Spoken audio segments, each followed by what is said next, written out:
Aeroperu, voo 603.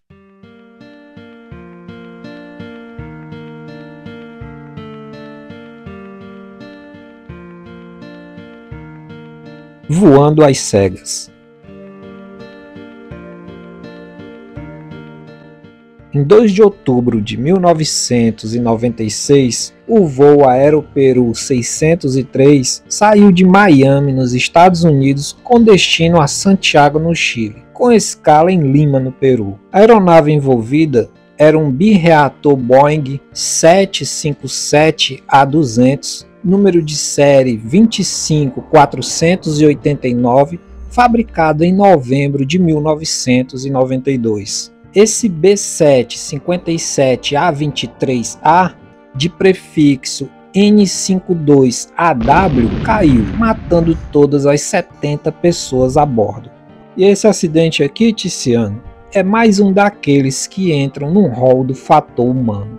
Em 2 de outubro de 1996, logo após levantar voo, a tripulação observou os instrumentos básicos de voo apresentavam um comportamento errático e relataram o recebimento de mensagens contraditórias do computador a bordo, tais como proporção do leme, stall, excesso de velocidade e a proximidade do solo.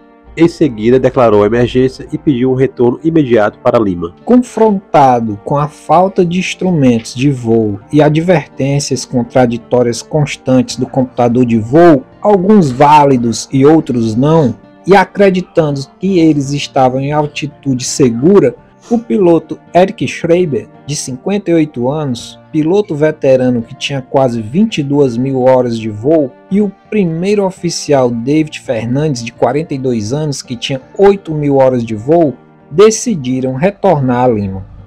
Como era noite e sobrevoavam o Oceano Pacífico, não havia referências visuais, enquanto o altímetro de altitude indicava aproximadamente 9.700 pés, 2.960 metros, a altitude real era muito menor. O controlador de tráfego aéreo instruiu uma tripulação de outra aeronave, um Boeing 707, para decolar e ajudar a guiar o Boeing 757 de volta ao solo. Mas antes que pudessem decolar, o 757 bateu a ponta da asa na água, cerca de 25 minutos após a declaração da emergência. Os pilotos lutaram com os controles e conseguiram ganhar altitude novamente por 17 segundos. Too low terrain. Too low terrain. Too low terrain. Too low terrain. Too low terrain. Too low terrain. Too low terrain. Too low terrain. ¿Qué hacemos con esto? Estamos impactando en agua. Dale, corrida. Too low terrain. Too low terrain. Too low terrain. Too low terrain. Too low terrain. Too low terrain. Nos vamos a invertir.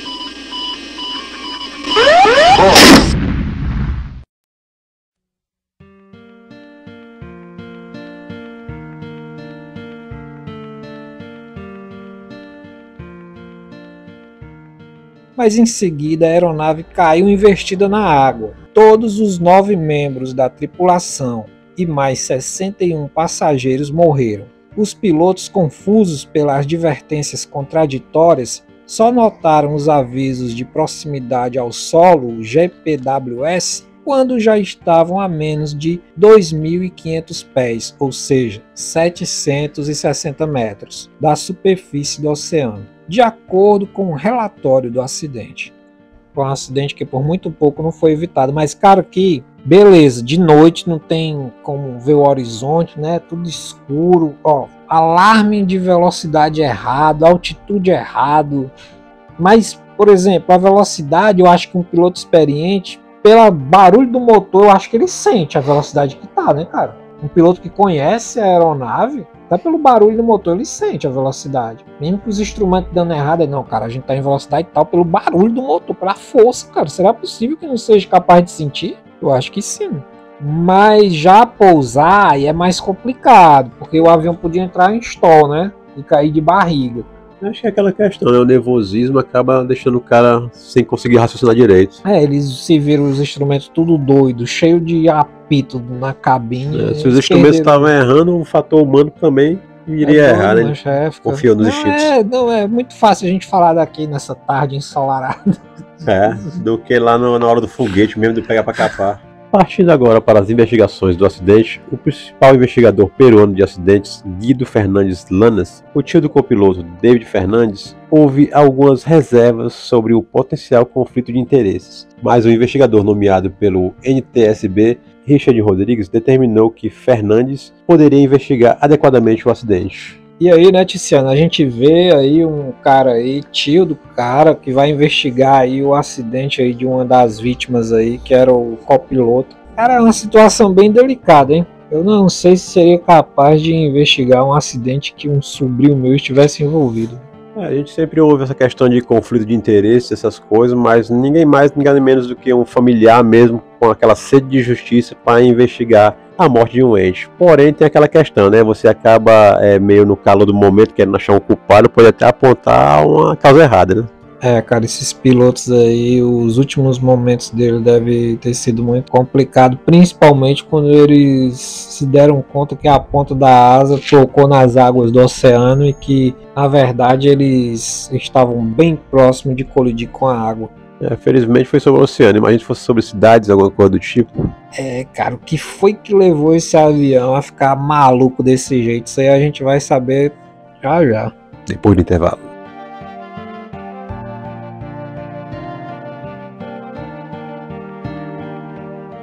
As Forças Armadas do Peru recolheu os destroços flutuantes depois que as autoridades peruanas pediram ajuda à Marinha dos Estados Unidos, que forneceu equipamento para localizar os destroços submersos e as caixas pretas da aeronave. O Ministério do Transporte e das Comunicações da Direção-Geral dos Transportes Aéreos, DGAT do Peru, concluiu que o relatório final e a fita adesiva havia sido esquecida, obstruindo os 3 tubos do piton na parte inferior da fuselagem, depois de realizada uma limpeza da aeronave, levando às indicações erráticas dos medidores de velocidade. O funcionário Eleutério Chacaliasa havia esquecido de remover as fitas adesivas depois da limpeza. Infelizmente, erro humano, né? Mas como Acaba eu esquecendo. estava falando contigo antes das gravações, né, aqui nos bastidores, cara, foi falta de check-in, cara. Claro que a gente sabe aí, nessas investigações, que o supervisor dele estava doente, não foi trabalhar nesse dia.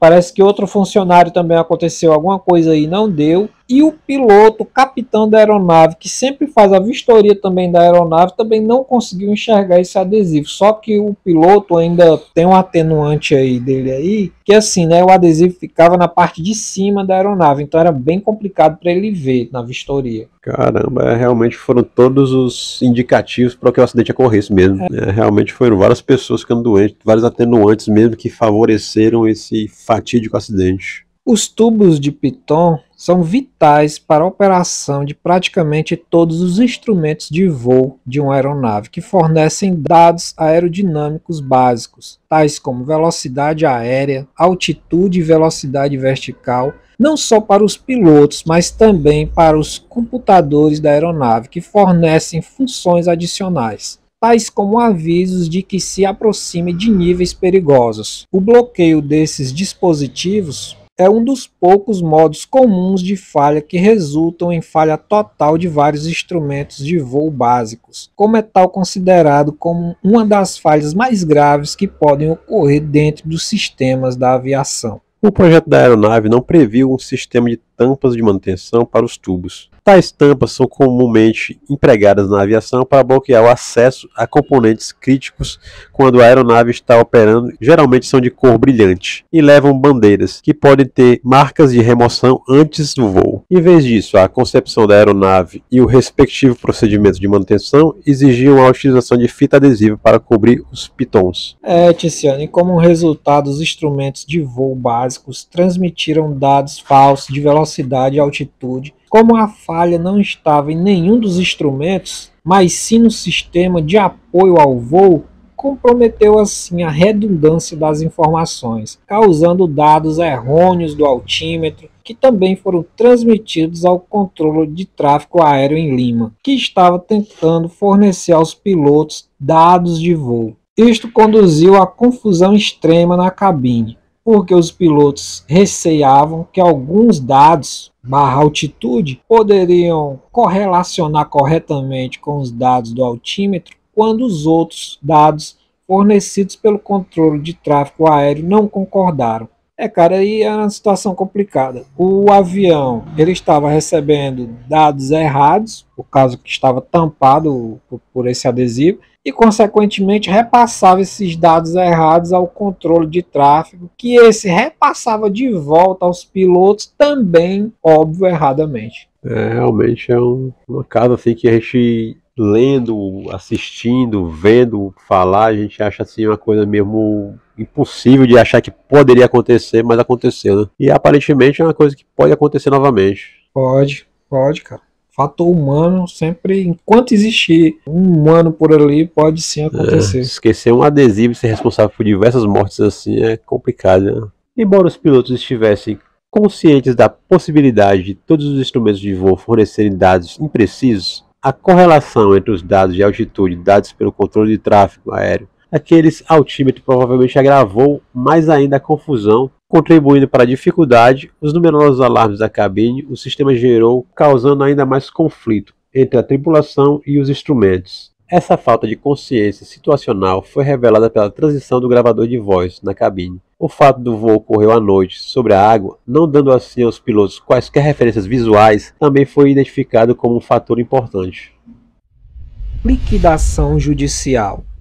Após o acidente, a Aeroperu mudou o número de seu serviço noturno Miami-Lima-Santiago, voando com o Boeing 757 para o voo 691. O incidente do voo 603 contribuiu para a falência da companhia Aeroperu, que já estava enfrentando dificuldades financeiras e de gestão. A Boeing assumiu a culpa por não ter treinado os agentes para lidar com esse tipo de emergência, o que teria sido evitado desligando o computador de bordo e voando com instrumentos analógicos. Finalmente, em 2006, a Boeing pagou uma compensação substancial. Em novembro de 1996, Mike Edison, um advogado de Miami, disse em uma entrevista que muitos dos passageiros sobreviveram ao impacto inicial, mas afogaram-se depois.